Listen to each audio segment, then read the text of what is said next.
여러분, 혹시 아시나요? 창덕궁 도남문을 지나 궁궐로 들어가는 길에 반드시 건너야 하는 다리가 있습니다. 이 다리는 600년이 넘는 세월 동안 임진왜란의 포화도 수많은 화재도 견뎌낸 채 그 자리를 지키고 있습니다. 서울에 남아있는 가장 오래된 돌다리. 조선의 왕과 신하들이 매일같이 건넜던 그 다리. 오늘 창너머에서는 창덕궁에 숨은 보물, 금천교 이야기를 시작합니다. 영상 시작 전에 잠깐, 궁궐 건축에 숨겨진 이야기가 궁금하시다면 지금 바로 구독 버튼을 눌러주세요. 그리고 좋아요와 알림 설정까지 해주시면 다음 창덕궁 이야기를 가장 먼저 만나보실 수 있습니다. 자, 그럼 지금부터 600년 역사의 금천교 속으로 들어가 보겠습니다. 1부, 금천교의 탄생. 금천교. 한자로는 비단금의 내천, 다리교. 금천교입니다. 비단처럼 아름다운 물이 흐르는 다리라는 뜻이죠. 하지만 같은 발음인 금천교, 즉 금알 금자를 쓰면 함부로 건널 수 없는 신성한 다리라는 의미도 담고 있습니다. 이 금천교는 1411년 태종 11년 3월에 건립되었습니다. 창덕궁이 처음 만들어진 것이 1405년 태종 5년이니까 궁궐이 지어지고 6년 후에 세워진 것입니다. 흥미로운 점은 창덕궁의 주요 건물들보다 진선문과 금천교가 먼저 완성되었다는 사실입니다. 그만큼 궁궐 입구의 상징적 경계인 금천교가 중요했다는 것을 알 수 있죠. 금천교는 창덕궁의 정문인 도남문을 지나 정전인 인정전으로 가는 중간 관문인 진선문 사이에 위치합니다. 북쪽 산에서 발원한 물, 바로 부경천이 북쪽에서 남쪽으로 흘러내려 도남문, 오른쪽까지 와서 궐 밖으로 빠져나가는데 이 개천을 금천이라 불렀습니다. 그 위에 놓인 다리가 바로 금천교입니다. 2부, 서울 최고의 돌다리. 여러분, 금천교가 얼마나 대단한지 아십니까? 이 다리는 현재 서울에 남아있는 가장 오래된 돌다리입니다. 1411년에 지어진 후 임진왜란의 포화 속에서도 수많은 화재와 전란 속에서도 창건 당시의 모습을 거의 그대로 보존하고 있습니다. 경복궁의 영재교도 창경궁의 옥천교도 모두 금천교보다 나중에 지어졌거나 복원된 것입니다. 금천교만이 600년이 넘는 세월을 원형 그대로 간직하고 있는 것이죠. 그래서 2012년 3월 2일 대한민국 보물 제천 759호로 지정되었습니다. 금천교의 규모를 살펴볼까요? 다리 윗면의 길이는 12.9m, 너비는 12.5m입니다. 거의 정사각형에 가까운 형태죠. 이렇게 폭이 넓은 이유가 있습니다. 왕의 행차 때 의장을 갖춘 노부, 즉 행렬의 폭에 맞추기 위해서였습니다. 왕이 가마를 타고 지나갈 때 좌우로 호위하는 신하들과 의장대가 함께 지날 수 있도록 넓게 만든 것입니다. 3부, 건축의 비밀. 자, 이제 금천교의 구조를 자세히 살펴보겠습니다. 금천교는 이중 홍해교입니다. 홍해란 무지개 모양의 아치를 말하는데 금천교는 두 개의 홍해로 이루어져 있습니다. 하천 바닥 중앙과 물가에 놓인 기반석을 토대로 두 개의 아치를 만들고 그 위에 장대석을 얹어 다리를 완성했습니다.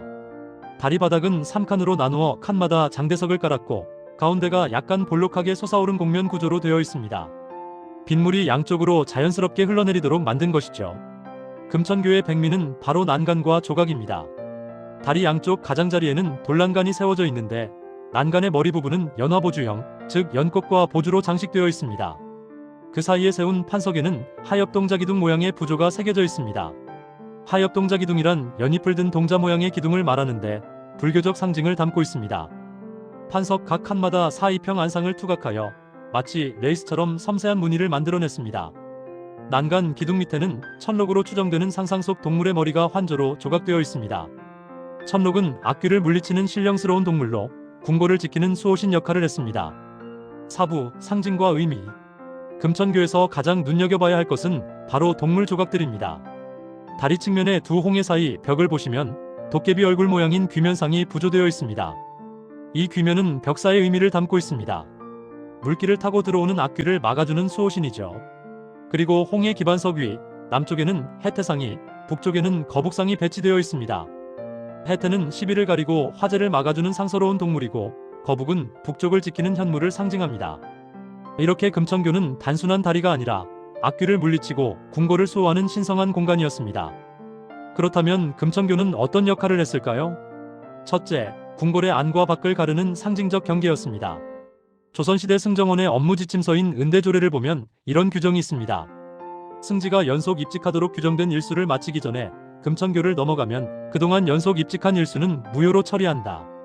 즉, 금천교를 넘어가면 벌을 나간 것으로 친 것입니다. 둘째, 마음을 정화하는 공간이었습니다.